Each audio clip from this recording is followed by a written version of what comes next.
कहानी सोने के आम। बात तब की है जब समय के साथ साथ राजा कृष्णदेव राय की माता बहुत वृद्ध हो गई थी।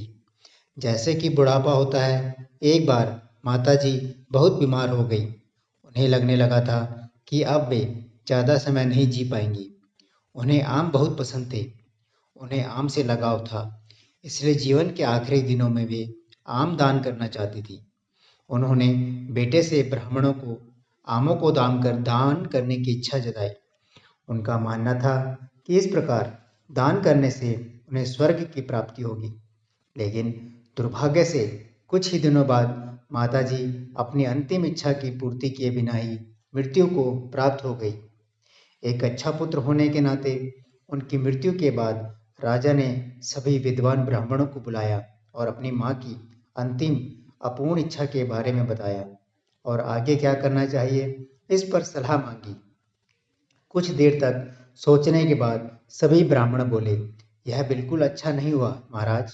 जब किसी की अंतिम इच्छा पूरी नहीं होती तो उन्हें मुक्ति ही नहीं मिल पाती और उन्हें प्रेत योनि में ही भटकना पड़ता है। महाराज, आपको आपकी माताजी की आत्मा की शांति के लिए कोई उपाय जरूर करना चाहिए। तब महाराज ने उनसे कहा, मैंने इसीलिए तो आप सबको यहाँ बुलाया है। आप लोग इस विषय में ज़्यादा जानते हैं, इसलिए आप ही बताइए मुझे क्या करना होगा। आपकी माताजी की आत्मा की शांति के लिए आपको उनकी पुण्यतिथि पर उनकी पसंदीदा वस्तु सोने से बनवाकर यानी कि सोने के आमों का दान करना पड़ेगा। ब्राह्मणों ने कहा। कृष्णदेव राय किसी भी तरह अपनी माता की आत्मा को शांति दिलाना चाहते थे, इसलिए उन्होंने माँ की पहली ही पुण्यतिथि पर कुछ ब्राह्मणों को भोजन के लिए आमंत्रित किया और हर ब्राह्मण को शुद्ध सोने से बने आम दान में दिए। जब तेनालीराम को यह बात पहुंची तो वह तुरंत समझ गया कि ब्राह्मणों ने उनके राजा की सरलता तथा भोलेपन का गैर फायदा उठाया है। इसलिए तेनालीराम ने उन ब्राह्मणों को सबक सिखाने के लिए एक योजना बनाई। अगले दिन तेनालीराम ने ब्राह्मणों को निमंत्रण पत्र भेजा।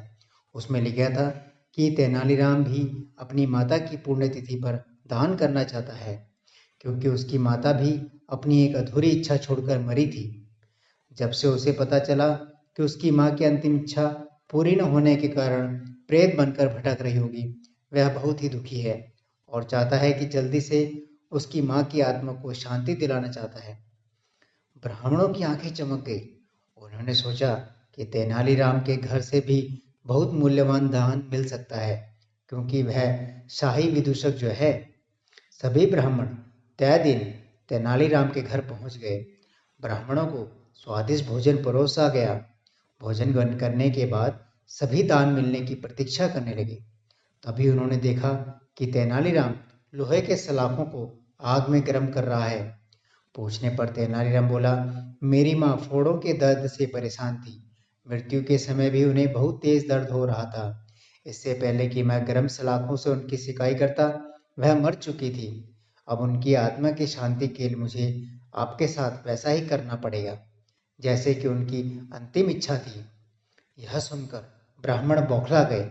वे वहां से तुरंत चले जाना चाहते थे। वे गुस्से में तेलानी राम से बोले कि हमें गर्म सलाखों से दागने पर तुम्हारी माँ की आत्मा को शांति कैसे मिलेगी। नहीं महाशय, मैं झूठ नहीं बोल रहा। यदि सोने के आम दान में देने से महाराज की माँ की आत्मा को स्वर्ग में शांति मिल सकती है, तो मैं अपनी माँ की अंतिम इच्छा क्यों नहीं पूरी कर सकता। तेनालीराम ने ब्राह्मणों से कहा। यह सुनते ही सभी ब्राह्मण समझ गए कि तेनालीराम क्या कहना चाहता है। वह हाथ जोड़ते हुए बोले, तेनालीराम, हमें क्षमा कर दो। हम वे सोने के आम तुम्हें दे देते हैं, बस तुम हमें यहाँ से जाने दो। तेनालीराम ने सोने के आम लेकर ब्राह्मणों को जाने दिया, पर एक लालची ब्राह्मण ने सारी बात राजा को जाकर बता दी। यह सुनकर राजा तेनालीराम पर क्रोधित हो गए और उन्होंने तेनालीराम को बुलाया। राजा बोले, तेनालीराम, यदि तुम्हें सोने के आम चाहिए तो मुझसे मांग लेते। तुम इतने लालची कब से हो गए? बिना हमसे पूछे तुमने ब्राह्मणों से सोने के आम ले लिए। राजा की बात खत्म होने पर तेनाली बोला, महाराज, मैं लालची बिल्कुल भी नहीं हूँ। मेरा ऐसा करने के पीछे का उद्देश्य तो ब्राह्मणों की लालच की प्रवृत्ति को रोकना था। आप ही सोचिए, यदि वे आपकी माँ की पुण्यतिथि पर सोने के आम ग्रहण कर सकते हैं, तो मेरी माँ की पुण्यतिथि पर लोहे की गर्म सलाखें क्यों नहीं झेल सकते? राजा तेनालीराम की बातों का अर्थ समझ गए। राजा ने ब्राह्मणों को बुलाया और उन्हें भविष्य में लालच त्यागने को कहा। ब्राह्मणों ने भी अपनी गलती मानते हुए महाराज से माफी मांगी और फिर कभी ऐसा व्यवहार नहीं करने का वचन दिया।